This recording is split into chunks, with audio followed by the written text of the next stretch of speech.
welcome one more time to this episode, The Show with Xander. In today's episode, I'm going to show you videos, photos of Switzerland, Zurich. So, this is part of the European tour that I did, and this is for you to know and get immersed into their culture as well as the everyday life stuff that if you want to visit, then you would have a preview, or if you think you would like to know, then you can also watch it. I hope that you enjoyed this episode. Here it is. Today, I will take you through a trip I took to Zurich, Switzerland. The good and the why did nobody tell me that? Some people can say confusing moments. If you are thinking about visiting Zurich or Switzerland in general, please listen to this because I have got some practical tips at the end that could save you a headache, or at the start, or in the middle, or if you have already been in Switzerland, you may join me and enjoy what I'm about to say because you could feel related. All right, let's get into it. So I train. This means I took the train from Germany. And I figure, like most European train trips, I would just ride straight into Zurich Central Station. Well, that wasn't really the case, not quite. About an hour outside Zurich, they canceled the direct arrival, and I had to get off and transfer to another train. And here is the thing, there was no staff around to help, no information booth, nobody on the platform. You are definitely hearing what I'm saying. Thank you for listening. Just the partour screens. So you're standing there, reading a screen, hoping you have picked up the right platform and just trusting the process and your instincts. Once I was actually on the train, nobody asked for a passport or any documents, just the ticket I had already bought. So that part at least was painless. If you are from a country like me, where I was born and grew up, like Colombia, you will understand that you're surprised when nobody asks you for your ID, your documentation, because we are so used to this that is still after living years in Australia and surprised that there is perhaps more trust. Let's keep going. This part is called the arrival and the hunt for the hotel. After finally arriving, I had to ask a few different people just to figure out how to get to my hotel. Eventually, somebody pointed me toward a bus. Fair warning, there is no public Wi Fi on the bus or around or something free. And honestly, free Wi-Fi in general is pretty rare in Zurich.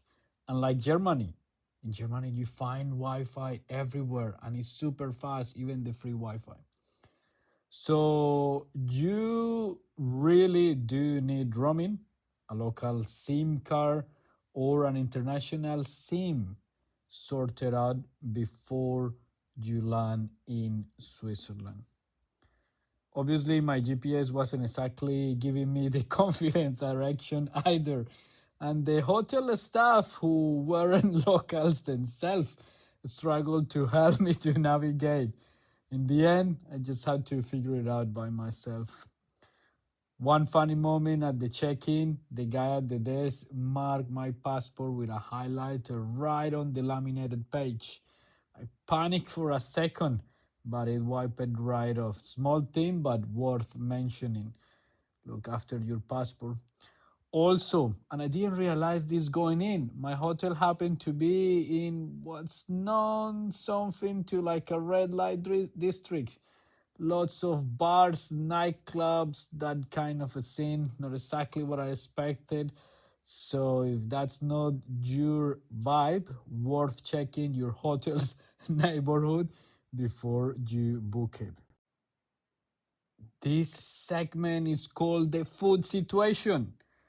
By the time I arrived, I would have only eaten a pizza on the train. No burgers on offer there on the day, unfortunately. So I went looking for food nearby. First place I tried, I started asking questions in English. And the guy behind the counter got visibly annoyed and just kept responding in German. I asked if he spoke English, and again, German. Not exactly a friendly German. So I just thanked him in German, danke, and walk out. No McDonald's inside either, which is usually my safety net when I am somewhere unfamiliar with the neighborhood and the surrounding areas. It's predictably no matter where you are. Eventually, I found a place selling pizza and got a margarita pizza to take away instead of eating in, since it had more of a bar atmosphere than a sit down restaurant. Alrighty, and we are into segment number 4, exploring the city. After eating, I decided to go for what the locals call a strut, basically just a walk. I retraced my steps back to the central station and explored from there. Honestly, way nicer than Frankfurt. There were something like 100 plus shops around the station. I thought I didn't go into them and just walk. Eventually, I made it down to the Lake Zurich, which is genuinely beautiful.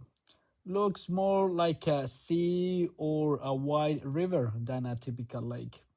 The weather was hit and miss. It rained a lot, but on day 2, the afternoon turned out sunny. Not too hot, not too cold. I thought you would feel the wind if you were standing in the shade. On day 2, I also did a walking tour, an hour and a half cruise on the lake, which was stunning. Kind of like a scenic public transport experience. Remind me of Brisbane and the City Cat. And check out Lookout Point and a shopping center.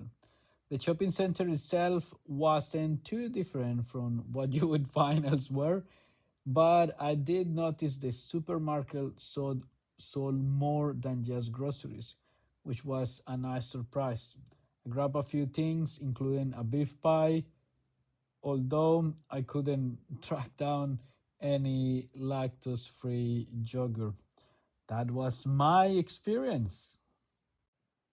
Segment number 5, practical tips if you are headed to Zurich.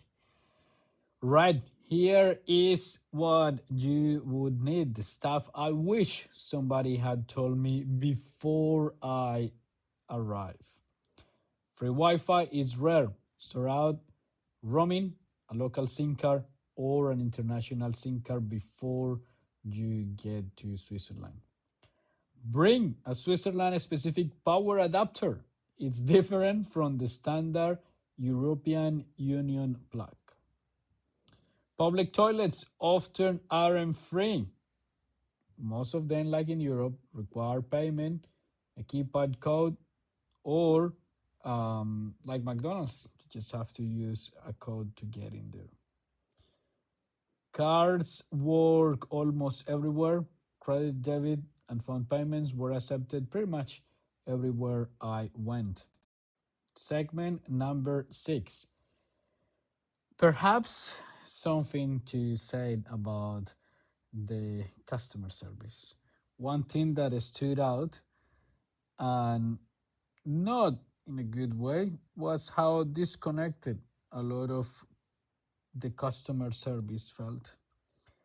I called the Hop On Hop Off bus company to ask how to identify my bus, and after giving all my details, the only answer I got was it's a red bus. No further explanation, and to make it worse, there was another red bus running around that wasn't even from their company. Similar thing happened at the train station. I asked two different staff members about my ticket, and neither seemed particularly interested in helping. Like they were just going through the motions of a job they didn't really want to be doing. So if you are traveling, true, don't expect much hand holding. Do your research ahead of time because you might be largely on your own. And this is what is called the outro. So that's Zurich. Beautiful lake, rainy weather, a red light district hotel I didn't see coming, a customer service experience that left something to be desired. Would I go back? I'm not really sure. Next time I probably will be more prepared. SIM card and roaming sorted, adapter pack, and expectations adjusted. That's it for this episode. If you have been to Zurich and had a totally different experience, I would love to hear about it or read it. Leave me a comment, send me a message. Thank you, everybody, for listening. And I hope that you listen to the next episode as well. This is the end of the episode. Enjoy the music, the photos, and the noise, perhaps. Everything that I have done for you in here, I hope that you enjoy it. This is another episode of the show with Xander. My name is Xander. Please remember to subscribe, to follow, to share with friends and family. My name is Xander, and until next time, ciao.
Das Weiße Schloss, the White Castle.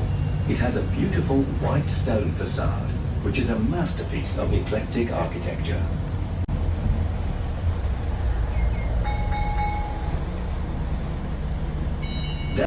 Under Grossmünster, near the bridge, Wasserkirche, with its stained glass windows set in long ogis. The stained glass windows, they were known for the veneration of their relics, which disappear. Those who do not have a ticket can get off here and buy it on the spot. You may also stay on board and return to our departure point.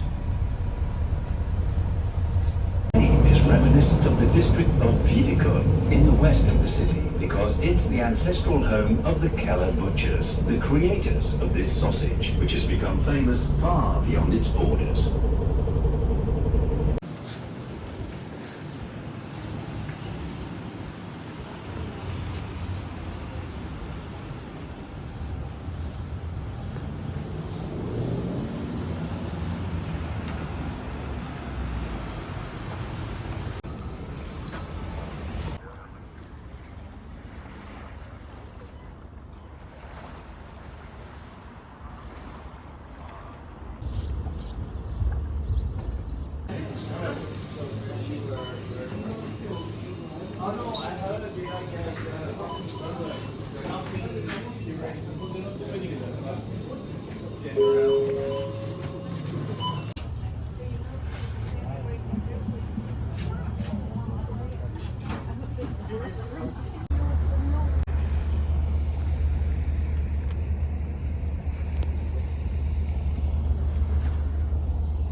Nein, es doppelt das Olio.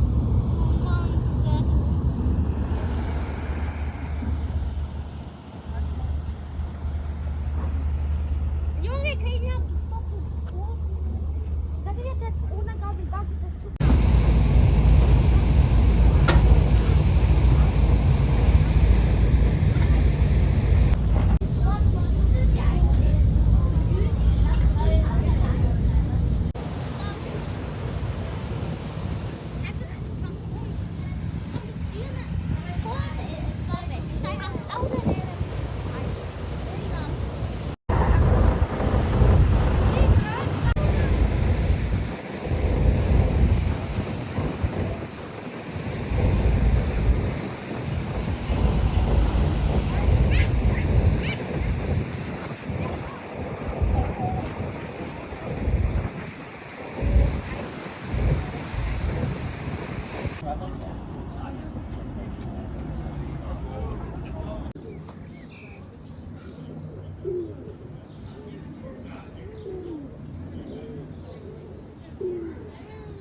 Tapping here has a level. See that? And you hear it. See that? Then down. See one. See? You hear that? See?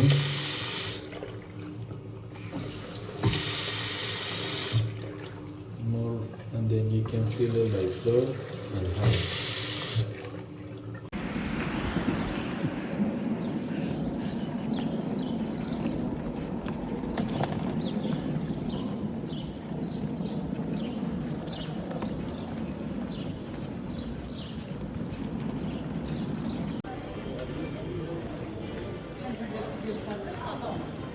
Hey? Bir de gösterme söyledin.